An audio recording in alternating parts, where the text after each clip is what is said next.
মই নিতন আৰু মই আজি উপস্থিত আছোঁ চৰাইদেউ জিলাৰ সোণাৰী ওচৰতে গাতে লাগি থকা ভজু ৰেলৱে ষ্টেচনত আৰু ৰাইজৰ জ্ঞাতাৰ্থে আজি এই ভিডিঅ'টো মই প্ৰস্তুত কৰিছোঁ কিয়নো বানে যথেষ্ট ক্ষয় ক্ষতি কৰিছিলে আৰু ক্ষয় ক্ষতিৰ লগতে আমাৰ যোনটো ট্ৰেইনৰ লাইন আছিলে ট্ৰেইন লাইনটোৰ মাজতে অলপ ছিঙি গৈছিলে আৰু ছিঙি যোৱাৰ কাৰণে যথেষ্টখিনি অসুবিধা হৈছিলে আমাৰ যাত্ৰা কৰিবলৈ কাৰণে যিহেতু আমি উজনিৰ পৰা যদি আমি গুৱাহাটীলৈ যাবলৈ যথেষ্টখিনি অসুবিধা হৈছিলে আৰু লগতে আমি যিহেতু যিকোনো ঠাইলৈ যাত্ৰা কৰিবলৈ আমি ৰেলৱেত বেছি সুবিধা অনুভৱ কৰিছিলোঁ কিন্তু সেইটো এটা অসুবিধাৰ সন্মুখীন হৈ আছিলোঁ কিন্তু আমাৰ কাৰণে আজিৰ পৰা ভাল খবৰ যে আজিৰ পৰা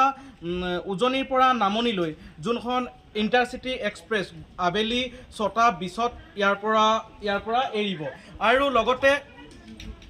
ৰাতিপুৱা যোনখন ৰঙিয়া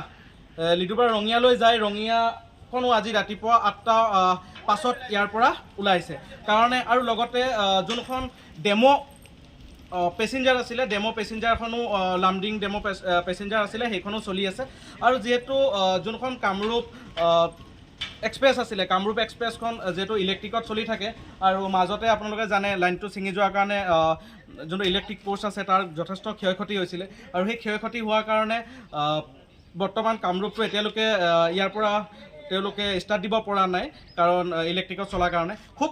কম সময়ৰ ভিতৰত তেওঁলোকে কামৰূপখনো ঠিক কৰি দিব বুলি আজি আমাৰ লগত কথা বতৰা পাতিছে আমালোকক জনাইছে আৰু তাৰ কাৰণে আমাৰ কাৰণে খুব